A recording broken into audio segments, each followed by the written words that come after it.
Salut, c'est Chris. Non! Ah, tu te demandes pourquoi? Bon, le thème de la vidéo, ça va être sur le nom. Je vais t'expliquer un peu plus qu'un nom comme ça. D'accord? Donc, je te dis, en fait, j'ai parlé ce week-end avec quelqu'un. Et quelqu'un, quand je dis quelqu'un, c'est un pote ou une copine. Ils ont tous une sclérose en plaques. Enfin, ils ont une merde, quoi. Et donc, c'est quelqu'un qui a de la sclérose en plaques. Comment dire?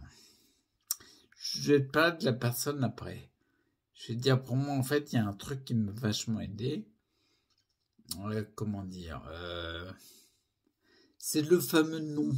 En fait, dire non, c'est une façon de s'affirmer. Et ce que je voulais dire, c'est que le fait d'avoir des noms, dernièrement, je l'ai dit à mon fils, pour un truc qu'il m'a demandé. Là où d'habitude, avant, j'aurais été plus enclin à dire oui, automatiquement, en fait.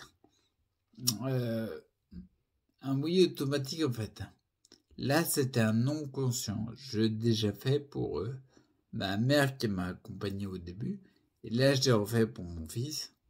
C'était important de marquer un non définitif. Ce que je veux dire par là, quand je dis c'était différent d'avant, c'est que on peut très bien avoir créé des automatismes inconscients. Par exemple, le fait de ne pas dire non. Je pense qu'il y a beaucoup de personnes qui vont se retrouver. On peut avoir créé un automatisme, une sorte de réflexe, en fait, et c'est hyper délétère pour nous.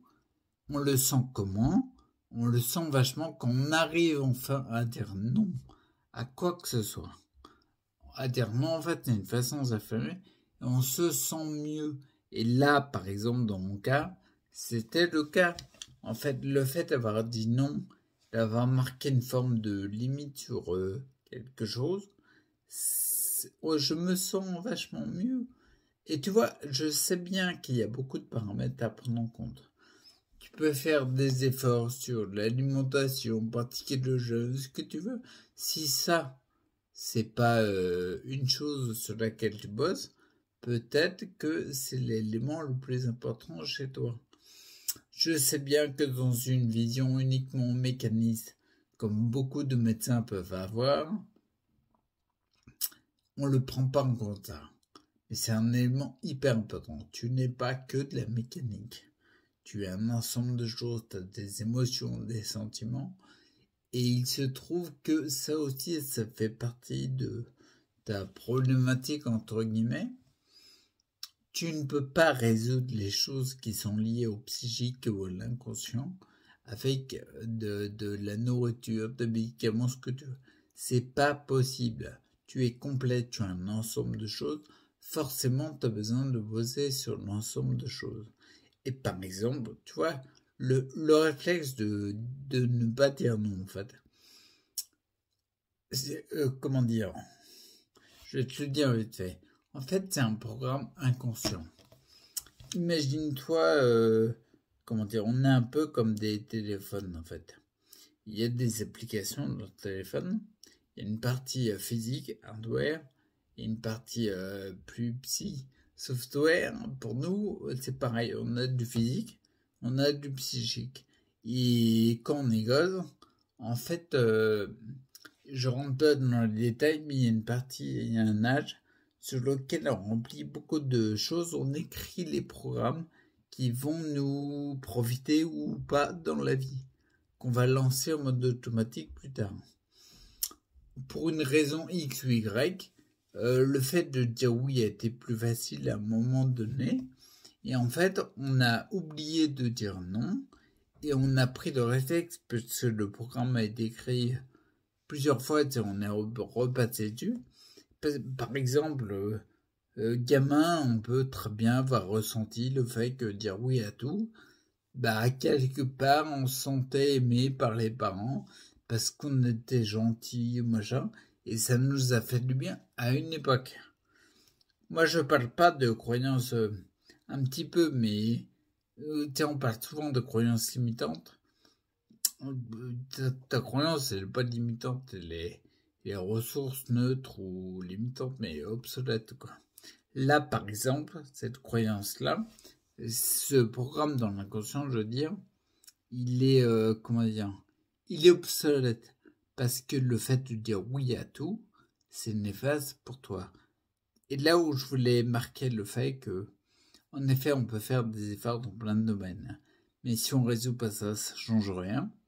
Là, quand je discutais, je t'avais dit, j'ai discuté le week-end dernier avec une personne qui a, clairement, j'ai regardé ses yeux, parce que je pratique un peu l'érythologie, ça se voit, faudrait regarder plus en détail, je me trompe peut-être, mais je pense que c'est quelqu'un qui fait extrêmement attention à ce qu'elle mange.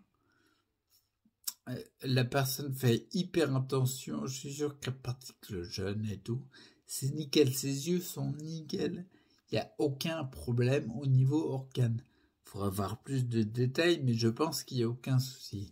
Par contre, et tu vois, il y a même un... Par contre, en fait, il y a des problématiques parce que, en effet, il y a difficulté à bouger le bras, les jambes, etc. Il y a un problème moteur, il y a une perturbation. Et en effet, par exemple, il a un souci de vue aussi, et l'ophtalmo l'a dit, il ne voit pas d'inflammation. Ça veut dire que, concrètement, il n'y a rien au niveau physique. Il n'y a rien qui explique l'éventualité de baisse de vue, des symptômes qui s'accentuent. Par contre, en ayant parlé un peu, comment dire, la personne elle-même le dit, l'exprime, ce qui est déjà bien, exprime le côté bloqué. Si on reprend par exemple le livre du professeur Salomon Selam, dans la série Quand l'esprit influence le corps, spécial sclérose en plaques, il parle un moment d'invariants. Et le premier invariant qu'il parle, c'est le déplacement. Et il cite des exemples de personnes qui se sentaient, c'est un ressenti, c'est pas des physiques, c'est un ressenti. Le ressenti, il était, comment dire, plus je me sens bloqué, je me sens limité, restreint, je peux pas bouger, je me sens sclérosé peut-être. Et c'est un ressenti. Mais la personne se ressent comme ça, elle se ressent comme ça dans une relation, dans la perception qu'elle a de la relation. Et en fait, ça agit sur ses symptômes. Lorsqu'elle a levé ça va mieux. Tout ça pour dire, en effet, moi je le vois là, tu vois. Le fait de marquer le nom pour moi, pour mon cas particulier, c'est un élément important. Et je l'avais déjà fait dans les premiers temps avec ma mère lorsque c'était hyper difficile en fin de 2016. C'était ma méthode à moi, c'était de dire non à tout. Quoi qu'il y ait, je disais non. Voilà, c'est non. Et après, je réfléchissais. Et après, je pouvais éventuellement revenir. C'était ma méthode. Une des méthodes. Pour tranquille, plus tu le fais, en fait, comme tu le fais consciemment, chose que le conscient sait faire, mais l'inconscient non, c'est que le conscient peut apprendre l'inconscient. Du coup, en répétant ça plein de fois, tu habitues l'inconscient à avoir un nouveau programme pour dire non et pas dire oui systématique. Du coup, tu recrées des connexions synaptiques pour dire non en fait. Et petit à petit, se fait. Et plus le temps passe, plus tu y arrives. Maintenant, là, c'était beaucoup plus facile pour moi. Je savais fin 2018, quand j'ai accepté mon fils H24, je savais que par exemple cet élément-là, et pas que, mais comment dire, je savais que cet élément-là, la difficulté à dire non, ça allait revenir en force. Ça pouvait revenir en force. Bien sûr, je lui ai dit non pour plein de choses.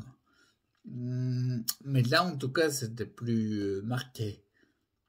Je savais que ça allait revenir en force. Je l'avais déjà travaillé avec ma mère, parce que j'avais besoin de bosser là-dessus. Et entre guillemets, je pense qu'après les 3 ans, 3 ans et demi, depuis fin 2018, là, j'ai l'impression que ça revient plus en force.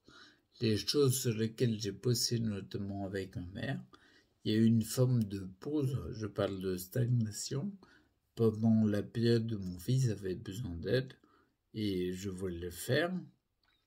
Et là, j'ai l'impression que c'est plus marqué. En tout cas, j'ai ressenti quand je l'ai dit. Tu vois, c'est bien la preuve qu'il y a quelque chose de plus marqué. Et je reviens vraiment là-dessus, c'est important. C'est important. À quel point c'est important d'identifier d'abord qu'est-ce qui coince chez nous, quel est le paramètre à régler. Parce qu'on peut faire plein d'efforts dans plein de domaines, si on n'est pas sur le paramètre qui nous concerne, on risque même de baisser les bras. Parce que faire des efforts sur un paramètre sous-jacent à un déséquilibre de santé, c'est pas des petits efforts. Par contre, si on est sur le paramètre le moins déséquilibré chez nous, beaucoup d'efforts pour peu de résultats. Par contre, par exemple, imaginons quelqu'un qui a le paramètre le plus élevé, c'est la difficulté à dire non. S'il bosse là-dessus, il aura plus de résultats. On peut très vite se scléroser dans une situation.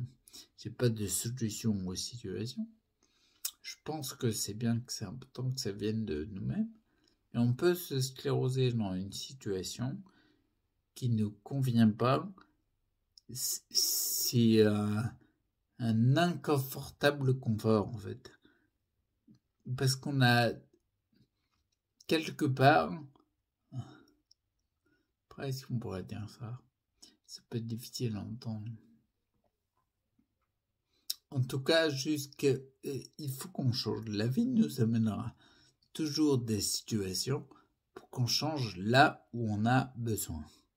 D'accord? Si par exemple, il faut dire non, ben on dit non. D'où le non de départ. Ok? Voilà, c'était la petite vidéo, je voulais dire un peu par rapport à ça. Ça m'a marqué, je voulais t'en parler. Ok?